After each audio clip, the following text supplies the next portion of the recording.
예방접종 교육이 굉장히 잘 되어 있고 접종을 굉장히 잘하고 있기 때문에 세균 감염은 대부분 이제 예방이 되고 있습니다.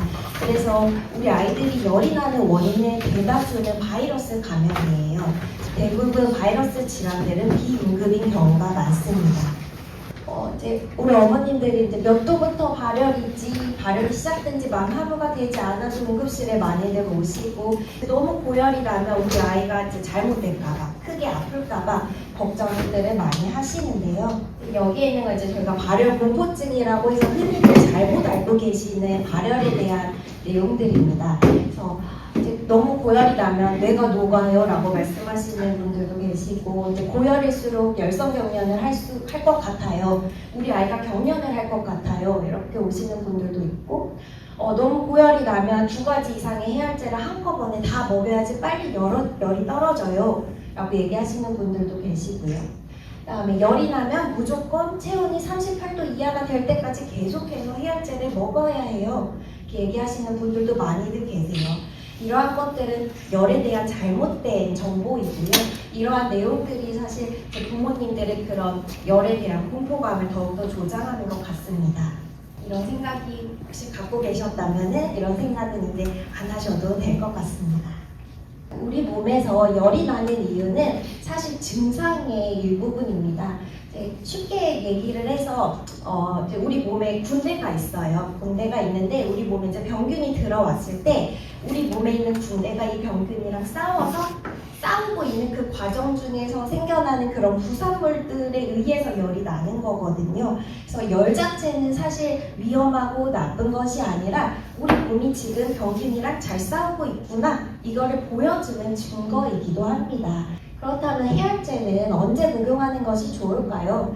저희가 일반적으로 38도 이상의 열이 있을 때 해열제를 복용하세요 라고 권고를 하지만 예전에 열성 경련을 경험했던 친구라든지 혹은 이제 너무 처진다든지 하면은 이제 37.5도에서 37.9도 정도의 그런 미열이 있을 때에도 해열제가 복용이 가능하기는 합니다. 하지만 38도가 넘어가는데 아이가 컨디션이 굉장히 좋다. 그러면 굳이 해열제를 먹이실 필요는 없습니다. 그다음에 해열제는 어떤 종류를 먹여야 할까요? 해열제는 2가지 종류가 있습니다. 아세트아미노펜과 우리가 알고 있는 브루펜 이렇게 2가지 종류가 있고요. 그다음에 이제 예전 어르신분들은 이제 해열제로 아스피린을 이제 먹이시는 분들도 계시는데 현재 소아 해열제로 아스피린은 권고되지 않습니다. 우리가 잘 알고 있는 아세트아미노펜과 브루펜이 있고요. 또 이부브로펜과 덱시부펜은 같은 계열의 해열제예요. 그래서 이걸 또 다르게 생각하시는 분들이 계시는데 이거는 같은 거라고 생각을 하시면 좋겠습니다. 이것도 다 약이기 때문에 복용 시간이 정해져 있어요. 그래서 아세트아미노펜 같은 경우는 4시간 간격으로 먹을 수가 있고요. 아세트아미노펜에는 우리가 잘 알고 있는 타이레놀, 그다음에 빨간색 챔프, 콜데온 보라색, 세토펜 이런 것들이 아세트아미노펜이고요. 브루펜에는 브루펜, 맥시부펜, 챔프 파란색 이런 것들이 대표적으로 있습니다.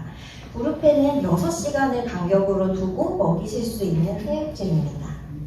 교차 복용은 이제 방금 말씀드렸던 2가지 종류의 해열제를 교차로 하면서 이제 복용하는 것을 저희가 교차 복용이라고 이야기를 합니다. 그래서 아세트아미노펜을 먼저 먹였는데 2시간 이후에 아이의 열이 38도 미만으로 떨어지지 않았을 때 브루펜 계열의 해열제를 한 번 더 복용할 수가 있어요. 그리고 브루펜과 덱시부펜은 앞서 말씀드렸던 것처럼 같은 계열이기 때문에 2개를 번갈아 가면서 복용하시는 것은 안 됩니다. 이 교차 복용법을 이제 2시간 간격으로 먹이시면 됩니다 라고 이제 말씀을 드리면 하루 종일 2시간 간격으로 타이레놀, 브루펜 이렇게 먹이시는 분들이 계시거든요. 그렇게 먹이시면 안 되고요. 반드시 타이레놀끼리는 4시간 간격, 브루펜끼리는 6시간 간격을 맞추면서 2시간씩 교차 복용을 하시는 거예요.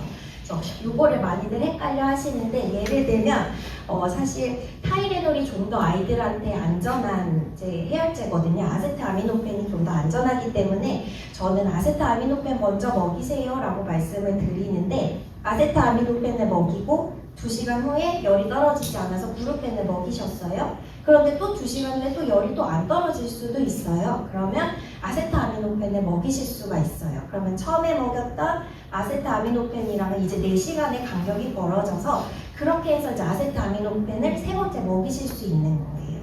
그 다음에는 2시간 텀에 부르펜을 먹여야 되는데 앞전에 썼던 첫 번째 그 부르펜이랑은 아직까지 6시간의 간격이 벌어지지 않았기 때문에 그 2시간 후에는 부르펜을 먹이실 수가 없습니다. 그래서 반드시 교차 복용을 하더라도 아세트아미노펜 길이는 4시간, 부르펜 길이는 6시간 간격을 두고 교차 복용을 하셔야 됩니다. 저희가 이제 주로 먹이는 거는 입으로 먹는 해열제인데 병원에는 그 외에도 주사용 해열제나 자약이 있습니다.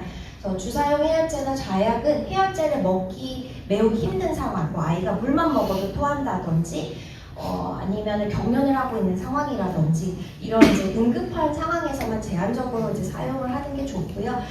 하지만 요즘 이제 어머님들은 빨리 열을 떨어뜨리고 싶으신 마음에 이제 병원에 오셔서 주사 해열제 주세요라고 하시기는 하는데요. 사실 이게 경구 해열제가 훨씬 더 몸에는 안전합니다.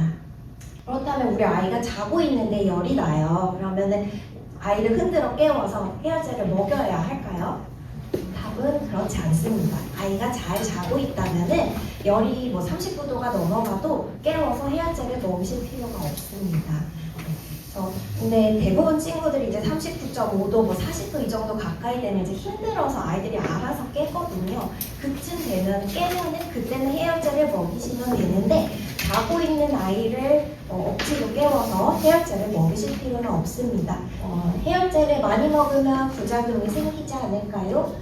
이제 많이들 질문을 하시는데 장기간 많은 양의 그 해열제를 복용하는 경우에는 당연히 간이나 신장에 영향을 줄 수 있습니다. 그렇기 때문에 해열제는 증상 완화 목적으로 단기간만 복용하는 걸 권고하고 있고요. 아세트아미노펜 계열 같은 경우는 간독성이 있기 때문에 많은 양의 아세트아미노펜을 복용을 했을 때는 간이 좀 손상을 입을 수가 있습니다. 고열이 나면 위험하지 않나요? 라고 이제 많이들 걱정을 하시는데 발열은 증상일 뿐이고 면역학적으로 중요한 상황을 보여주는 것입니다. 그리고 대부분은 심하지 않은 감염 질환에서 발생을 하기 때문에 너무 걱정하지 않으셔도 되고요. 다만 이제 열성 경련을 발생하는 경우에는 이 경련이 이제 30분 이상 지속이 되게 되면 이제 뇌로 가는 산소 공급을 저하시키기 때문에 열성 경련이 있는 친구들은 빠르게 열을 조절을 해서 경련을 멈출 수 있도록 혹은 이제 경련이 재발하지 않도록 예방을 하는 것이 중요합니다. 고열이 있을 때는 이제 여러 가지 증상들이 있을 수가 있는데요. 우리 아기들은 이제 팔다리가 차가워지고 손톱이 보라색으로 변하는 경우도 있어요. 혈액순환이 잘 안 돼서 그런 건데 어머님들이 깜짝 놀라서 와요. 우리 아이가 열이 나는데 손톱 발톱이 보라색이에요. 이거 뭐 큰 문제 있는 거 아닌가요? 라고 많이들 하시지만 그거는 이제 열에 대한 우리 이제 정상적인 신체 반응이고요. 그것 자체가 어떠한 그런 나쁜 상황을 시사하는 건 아닙니다. 그리고 이제 고열이 있을 때는 팔다리 몸을 이제 오들오들 떠는 증상을 보이는데요. 저희가 오한이라고 하고 이 오한을 경련이랑 이제 헷갈려 하시는 분들도 좀 계세요. 아이가 이제 몸을 부들부들 떨기 때문에. 근데 오한은 대부분 아이들이 의식이 있습니다. 오한이 있을 때는 아이들이 엄마가 묻는 말에 대답을 잘 하고요. 눈을 똑바로 뜨고 숨을 잘 쉬어요. 근데 경련인 경우에는 의식이 없어요. 엄마가 어떠한 자극을 줘도 아이가 반응하지 않습니다. 그래서 이 의식의 변화가 있는지 없는지가 오한과 경련을 구별하는 중요한 부분입니다. 옷은 너무 두껍지 않게, 그렇지만 너무 다 벗기지 않으시는 게 좋고요. 그래서 얇은 옷 한 겹 정도, 얇은 담요 하나 정도 덮어주시는 게 오히려 아이들이 좀 덜 힘들고요. 그다음에 미온수 마사지를 또 해주실 수 있어요. 그래서 크게 이제 열을 떨어뜨리는 이제 역할을 하지는 않지만 보조적인 역할을 할 수가 있습니다. 그래서 예전에 이제 어르신들은 저희 엄마도 제가 어렸을 때 그랬는데 얼음물을 이렇게 얼음 주머니를 막 이마에 올려주신다거나 아니면 얼음이 담겨져 있는 그런 수건으로 이제 몸을 닦아주시고 했는데 그게 너무너무 춥고 힘들었거든요. 근데 사실 얼음 마사지는 권고가 되지가 않고요. 미온수 마사지로 해주셔야 합니다. 그래서 우리가 손에 넣었을 때 미지근한 정도의 그런 물에 수건을 적셔서 몸을 닦아주시는 거는 좀 도움이 될 수가 있고요. 해열 패치 많이들 붙이고 오시는데요. 사실 이 패치는 아이의 그냥 기분만 좀 좋아지게 할 뿐이지 열을 떨어뜨리는 역할은 하지 않습니다. 그다음에 3개월 이하의 영아가 38도 이상의 발열이 한 번이라도 있었던 경우 병원에 오셔야 합니다. 그리고 이제 열이 나는데 입술이 마르고 소변을 잘 보지 않고 소변 색이 너무 진하다거나 소변량이 굉장히 줄어들면 그때는 이제 열로 인한 탈수가 생겼을 수 있기 때문에 이때는 반드시 응급실로 오셔야 됩니다. 그리고 이제 열이 나면서 호흡곤란을 보이는 친구들이 있어요. 이따가 제가 이제 영상으로 좀 보여드릴 건데요. 그런 증상이 있으시면 반드시 병원으로 오셔야 되고요. 그 외에 경련을 하거나 한쪽 팔다리 힘이 떨어진다거나 그러면은 반드시 응급실로 오셔야 합니다. 체온계는 종류가 여러 가지가 있습니다. 저희가 이제 흔하게 쓰고 있는 거는 귀로제는 이제 고막 체온계이고요. 빠르게 측정이 가능하고 비교적 정확하기 때문에 많이 사용되고 있습니다. 다음은 소아의 보통에 대해서 알아보도록 하겠습니다. 소아의 보통은 응급실을 찾는 두 번째로 가장 많은 이유 중에 하나입니다. 어떨 때 이제 응급실을 반드시 와야 하는지, 그다음에 보통의 대표적인 소아 질환에 대해서 알아보도록 하겠습니다. 위험한 보통의 이제 증상들이 있습니다. 첫 번째로는 아이의 컨디션이 제일 중요한데요. 아이가 이제 너무 처지거나 심한 통증을 보이는 경우, 걷지도 못하고 대구대구 구른다든지 이런 통증을 보이면 응급실 오셔야 되고요. 그다음에 통증의 정도가 점점점 심해지고 아이의 컨디션이 점점점 나빠지는 경우에도 병원으로 방문을 하셔야 합니다. 그리고 이제 담즙성이 이제 구토를 하는 경우에 반드시 오셔야 되는데 이 담즙성은 쓸개즙이라고 얘기를 하시면 좀 더 편하실까요? 네. 아이가 토했는데 초록색 구토를 한다, 초록색 물이 나온다. 그럼 그 초록색 물이 담즙, 쓸개즙이라고 하는 거예요. 그래서 그거가 섞인 구토를 하시면 반드시 응급실로 오셔야 합니다. 장에 어딘가가 이제 막혀있기 때문에 그런 구토를 하는 거기 때문에 반드시 오셔서 진료를 받으셔야 돼요. 그리고 아이의 이제 배를 살짝 스치기만 했는데도 아이가 굉장히 아프다고 하거나 혹은 이제 아이의 그런 자발적인 의지와 관계없이 복부에 강직을 보이는 경우, 이제 배에 힘을 꽉 주는 경우가 있거든요. 그런 모습이 보이면은 응급실로 오셔야 돼요. 그리고 복부팽만이 굉장히 심할 때 정말 풍선같이 배가 부풀어 올라서 응급실에 오는 친구들이 있어요. 그런 경우에는 지체 없이 응급실로 오셔야 하고요. 그다음에 이제 입술이 마르거나 소변량이 줄고 이런 것들이 이제 쇼크의 징후이기도 하고 이럴 때 오셔야 되고요.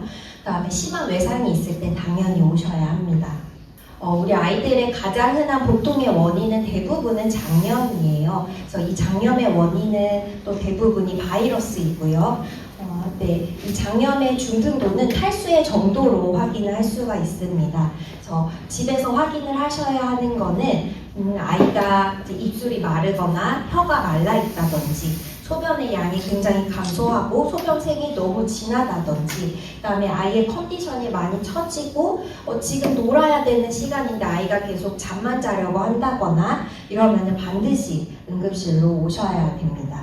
대부분의 장염의 원인은 이제 잘 알고 계실 텐데 로타바이러스, 노로바이러스, 아데노바이러스 이런 것들이 있고요.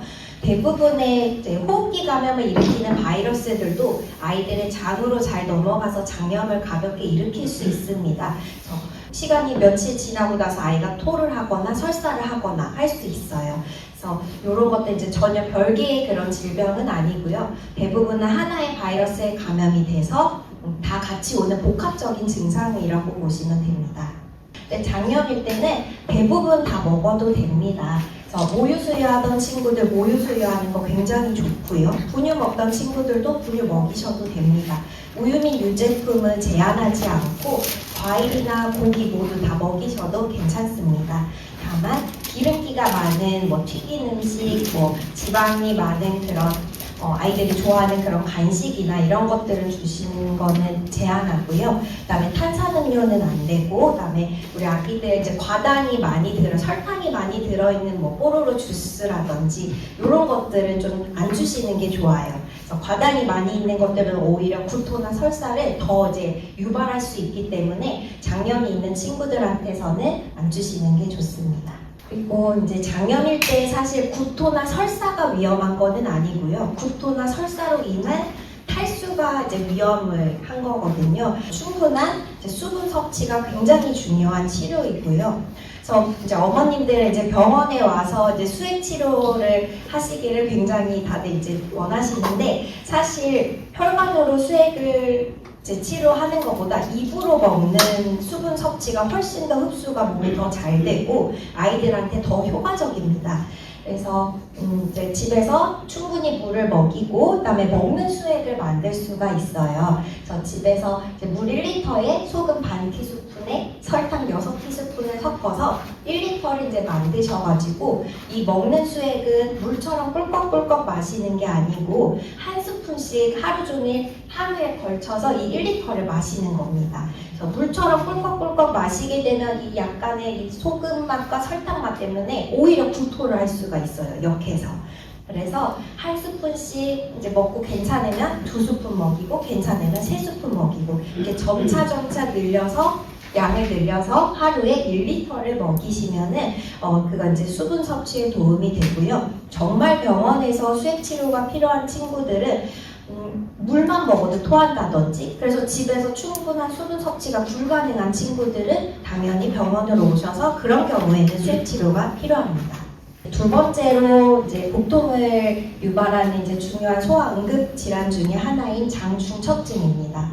장중첩증은 쉽게 말해서 장이 꼬이는 건데요. 그래서 아기들 이제 6개월에서 만 24개월 사이에 주로 발생을 하고 건강하던 아이가 갑자기 굉장히 이제 배를 아파하면서 운다. 혹은 구토가 같이 동반이 됐다. 근데 이 복통의 주기가 있는 게 굉장히 특징적인데, 한 아이가 한 1에서 2분 정도 굉장히 아파하다가 또 한 5분에서 15분 정도는 막 또 잘 놉니다. 그러다가 또 갑자기 엄청 자지러지게 또 막 울고 막 다리를 막 뻗치고 막 이러면서 울고 그러다가 또 괜찮아져요. 근데 이렇게 굉장히 짧은 주기를 갖고 이제 복통을 보이는 걸 이제 저희가 주기적인 복통이라고 하는데, 이 증상은 장중첩증의 주 증상 중에 하나입니다. 그래서 이제 주기적인 복통, 그다음에 구토, 그다음에 가끔 이제 이렇게 딸기잼 같은 혈변이 같이 동반이 되는 경우가 있어요. 근데 이제 정상변에 실핏줄 같은 혈액이 섞이는 것이 아니라 변 자체가 딸기잼처럼 약간 검은색의 그런 검붉은 색을 띠는 그런 변을 보거든요. 이런 경우에 반드시 응급실로 오셔야 되고, 장중첩증은 초음파를 통해서 진단을 하고 공기정복술이라는 시술을 해야지만 그 병을 치료를 할 수가 있습니다. 그래서 이런 이제 3가지 증상, 복통, 주기적인 복통, 구토, 혈변이 있을 때는 반드시 지체 없이 병원으로 방문하셔야 됩니다. 세 번째는 이제 소아에서 가장 흔한 수술이 필요한 복통을 유발하는 질환 중에 하나인 급성 충수염입니다. 맹장염이라고도 더 잘 알고 계실 텐데요.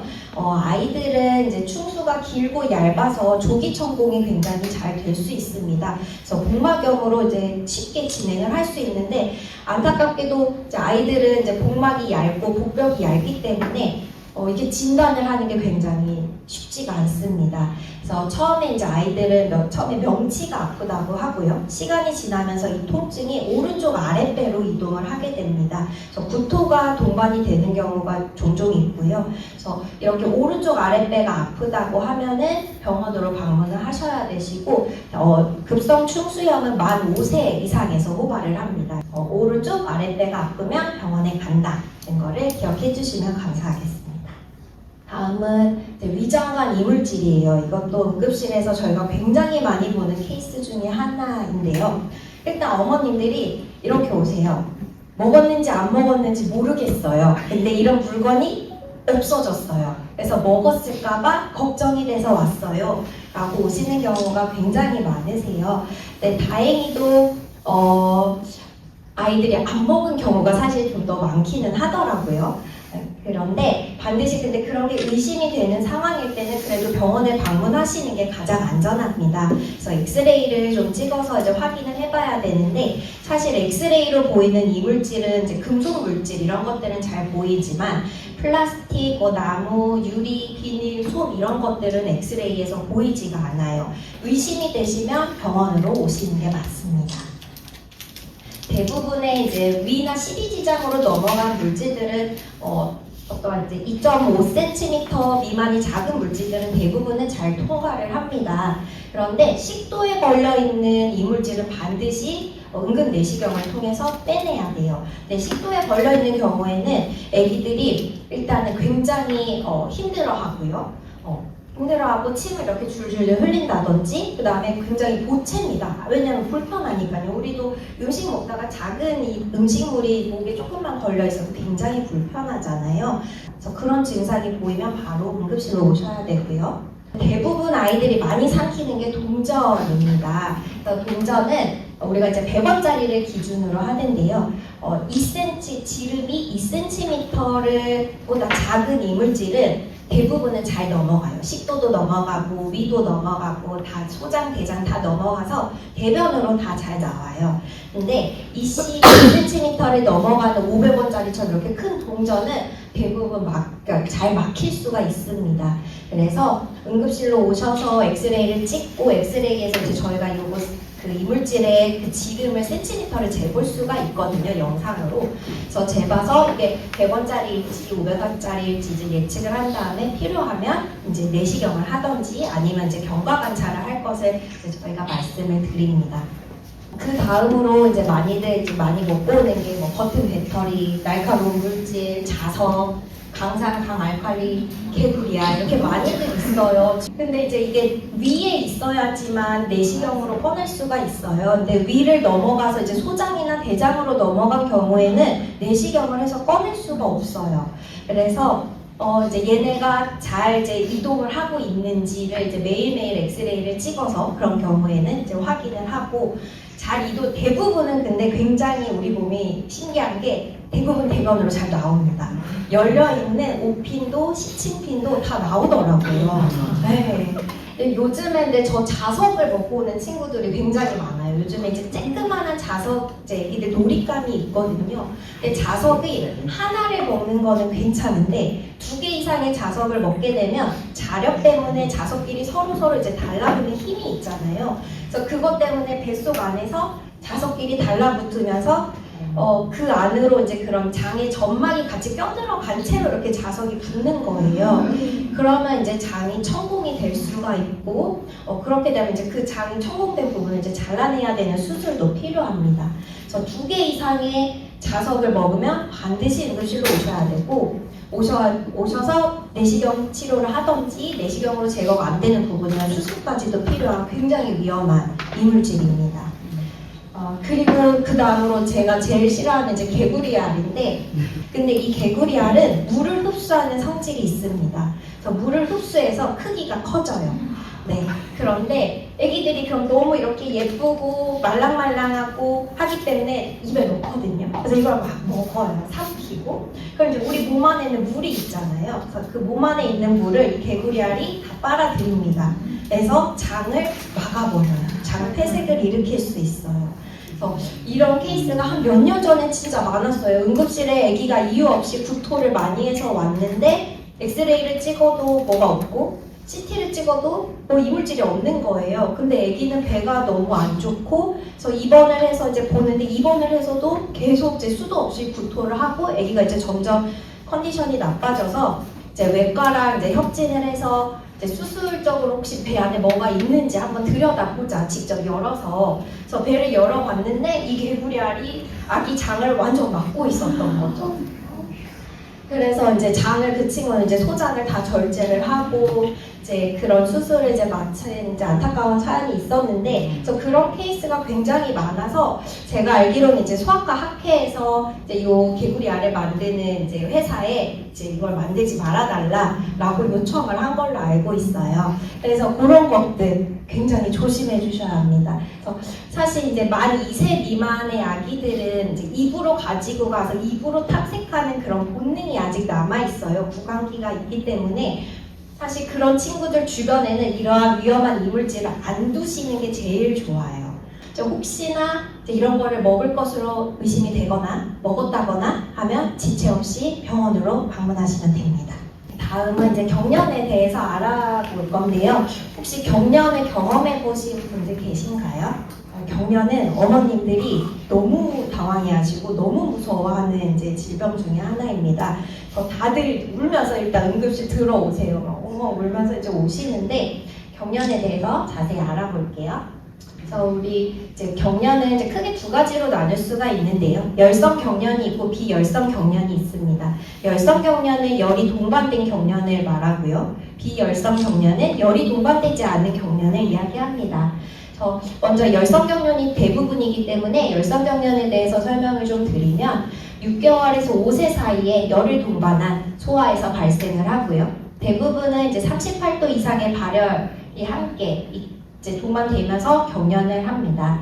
열성 경련은 가족력이 있는 경우가 있고, 그다음에 38도에서 39도 그때 사이에 발열해서 열이 굉장히 빠르게 급격히 올라갈 때 이제 친구들이 경련을 합니다. 주로 열이 나는 첫날이나 그 다음 날에 좀 많기도 하고요. 경련을 해서 119 신고했더니 그때 119가 도착해서 재보니 이제 열이 나는 경우도 굉장히 많습니다.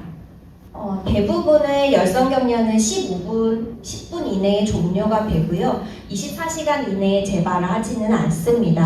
그리고 한 3분의 1 정도는 열성 경련에 있었던 친구들에서는 또 재발을 하는 경우가 좀 있기는 하고요. 그다음에 만 5세 이후로는 대부분은 사라지게 됩니다.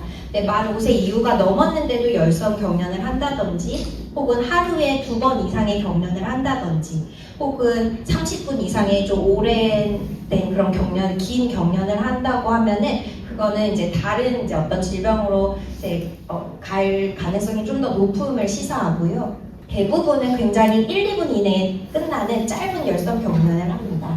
대부분의 열성 경련은 아이들한테 성장하고 발달하는데 지장을 주지는 않습니다. 그래서 어머님들이 제일 걱정하시는 게 머리를 다쳤을까봐 제일 걱정하시는데 대부분은 그러지 않아요. 그래서 너무 걱정하지는 않으셔도 되고요. 하지만 이제 첫 경련 후 3분의 1은 또 열이 나면 또 재발할 수가 있기 때문에 열이 아기가 날 것 같다, 미열이다 하면은 미리 해열제를 먹이신다든지, 혹은 이제 아기가 또 경련을 할 수 있구나 라는 걸 일단 인지하고 계시고, 그래서 이제 기관에 안 보내시고 집에서 좀 더 보신다든지, 아니면 멀리 여행이 있었다면 좀 그런 여행을 좀 뒤로 미루시던지 이런 것들을 해보실 수는 있을 것 같아요. 재발의 위험성이 높은 경우가 이제 몇 경우가 있는데, 어리면 어릴수록 어렸을 때 그 열성 경련을 경험을 하면 할수록 재발이 좀 더 높다고 되어 있고요. 가족력이 있는 경우에도 재발이 좀 더 높습니다. 그다음에 이제 뇌전증, 간질로의 발전 가능성은 거의 없습니다. 거의 1%밖에 안 되고요. 괜찮을 가능성이 99%이기 때문에 그 부분에 대해서는 너무 염려하지 않으셔도 됩니다. 경련할 때 이제 어머님들이 그럼 우리 아이가 열이 날 때 경련하면 어떻게 해야 돼요? 이렇게 많이들 질문을 하시는데요. 일단은 주변에 아이가 다칠 만한 위험한 물건들이 있는지 빠르게 보시고 치우셔야 돼요. 그래서 날카로운 물건이나 혹은 옷장 이런 것들이 근처에 있었다면 아이가 그런 데서 피할 수 있는 평평한 바닥에다가 일단 눕혀주셔야 되고요. 그 다음에 머리는 양옆에 아무 데나 상관없고 옆으로 좀 돌려주셔야 돼요. 기도를 유지하는 거고요. 그 다음에 이제 목이나 허리에 이제 조여져 있던 지퍼나 단추가 있다면 그런 것들은 좀 풀어주시는 게 좋아요. 제가 말씀드린 거는 당연히 119에 먼저 신고를 하시고 나서 하시는 겁니다. 119에 신고하고 119가 오는 사이에 바닥에 눕히고 고개 옆으로 돌리고 그다음에 옷을 잠그고 있는 부분들이 있었다면 그런 부분들을 풀어주시면 돼요. 그래서 이제 막 아이가 이제 이를 꽉 물고 혀를 깨물고 있는 경우도 있어요. 그래서 그렇게 못하게 하려고 이제 어머님들이 이제 입도 막 손으로 벌리시고 이제 당황하셔서 숟가락도 막 입안에다가 넣고 이러시는데 절대 그렇게 하시면 안 되고요. 그러면 어머님들 손도 다치고 아기들 이빨도 부러질 수 있어요. 그래서 그럴 때는 입안은 절대 건드리지 않고 그냥 고개만 살짝 옆으로 돌려서 기도 유지만 해주시면 됩니다. 그리고 이제 아이가 막 강직을 보이니까 막 주물러 주시는 분들도 계세요. 빨리 이거 강직 풀어지라고. 근데 그것도 안 하시는 게 좋아요. 왜냐면 아기가 엄청 힘을 주고 있기 때문에 어머니도 이제 당황해서 힘 조절 잘 안 되시거든요. 그러다 보면 골절이 또 아기들은 생길 수도 있습니다. 그래서 마사지도 하지 마시고요. 그다음에 이제 열을 쟀는데 열이 너무 나. 막 경련하는 애한테 해열제 주시는 분들도 있어요. 절대 주시면 안 돼요.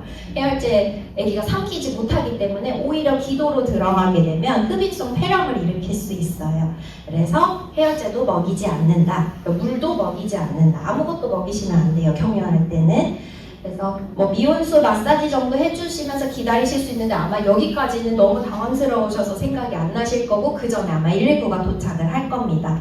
그래서 119 구급차 타고 응급실로 오시면 됩니다. 여기까지가 경련이었고 이제 다음은 호흡기 질환에 대해서 알아볼게요. 굉장히 우리 소아들한테 가장 흔한 이제 증상이 이제 호흡기 질환일 텐데요. 이제 어떤 상황에서 이제 우리가 응급실을 와야 하는 그런 호흡기 증상이 있는지에 대해서 알아보도록 하겠습니다. 호흡기 질환 그냥 가벼운 기침, 콧물, 가래 이 정도는 그냥 집에서 동네 소아과에서 처방받으신 약을 먹으면서 보실 수 있어요. 근데 반드시 빠르게 응급실로 오셔야 되거나 혹은 뭐 가까운 소아과를 가셔야 되는 경우는 아이가 쌕쌕거리거나 아니면 이제 숨을 좀 너무 가쁘게 쉰다거나 혹은 이제 기침을 쉴 새 없이 할 때 그리고 이제 손발의 끝이 이제 파랗고 청색증이 보일 때 그리고 아이가 숨을 쉬는데 뭔가 이렇게 갈비뼈가 자꾸 보이는 것 같아요. 그러면 그때는 반드시 응급실로 방문을 하셔야 돼요. 영상으로 좀 보여드릴게요. 보시면 저희 갈비뼈 밑에가 지금 움푹움푹 파이는 게 보이시나요? 이런 거 이제 가슴 함몰이라고 하고 이러한 것은 이제 아이가 호흡곤란이 있다는 것을 보여주는 징후예요. 굉장히 숨을 가쁘게 쉬고 있고요. 갈비뼈가 이제 보이고 애기 숨 쉴 때 들리는 소리 들리세요? 쌕쌕거리는 소리. 이게 쌕쌕거림이고 폐렴이나 모세기관지염이 있을 때 이런 소리가 들립니다. 이것도 호흡곤란의 징후 중에 하나이고 이런 소리가 들리면 응급실로 바로 오셔야 돼요. 응급실로 오셔야 되는 이제 크게 한 3가지의 그런 호흡기 질환이 있는데요. 첫 번째는 급성 후두염, 두 번째는 급성 모세기관지염, 폐렴이랑 비슷한 거라고 생각하시면 되고 세 번째는 천식입니다. 급성 후두염은 어머님들이 컹컹거리면서 아기가 기침을 해요. 혹은 뭐 기침 소리가 이상해요. 혹은 개가 짖는 소리 같은 그런 기침을 해요. 혹은 뭐 할아버지들처럼 걸걸거리는 기침을 해요. 대부분 이렇게들 많이들 오시는데요. 소리를 좀 들려. 일단은 급성 후두염일 때 이제 이런 숨 쉬는 소리가 들리는데 이거는 이제 숨을 들이쉴 때 이런 이제 꺽꺽거리는 소리가 들리고요. 상부기관이 막혔을 때 이런 소리가 들립니다. 그래서 가장 흔하게는 이제 후두염일 때 이런 소리가 들리고 그다음에는 이제 이물질이 상부기관에 막혀 있을 때도 이런 소리가 들릴 수가 있어요. 그래서 아기가 숨을 들이쉬는데 꺽꺽거린다? 그럼 반드시 응급실로 오셔야 되세요. 호흡기 질환은 방금 말씀드렸던 3가지만 정도만 이제 잘 기억을 해주시면 되고요. 다음은 이제 정형외과적 응급 상황입니다. 이거는 이제 너무나 이제 명백한 이제 응급 상황은 이제 개방성 골절, 살이 찢어져서 피부가 다 찢어져서 뼈가 드러나 보인다, 근육이 보인다. 이런 것을 이제 개방성 골절이라고 하고요. 피가 많이 난다거나 혹은 이제 다른 이제 사지를 다치면서 두부, 머리에 외상이 있는 경우에 반드시 응급실로 오셔야 돼요. 아이가 많이 아파하거나 혹은 이제 다친 다리가 많이 부어 오르거나 그다음에 그 다리에 변형이 보이거나 그러면 이제 골절이 있다는 것을 의미하고요. 그다음에 아이가 잘 걸었는데 걷지 못한다거나 그러면은 반드시 병원 오셔야 되고요. 정형외과적 응급은 아마 보시면 딱 느낌이 오실 거예요. 그래서 아 이거 병원 가야겠다 이러면 오시면 됩니다. 그러면 이제 영상 검사를 하고 이제 골절이 있는지 없는지 혹은 뭐 찢어진 부위가 있다면은 꼬매라든지 뭐 지혈을 한다든지 이런 처치들을 할 수 있을 것 같습니다.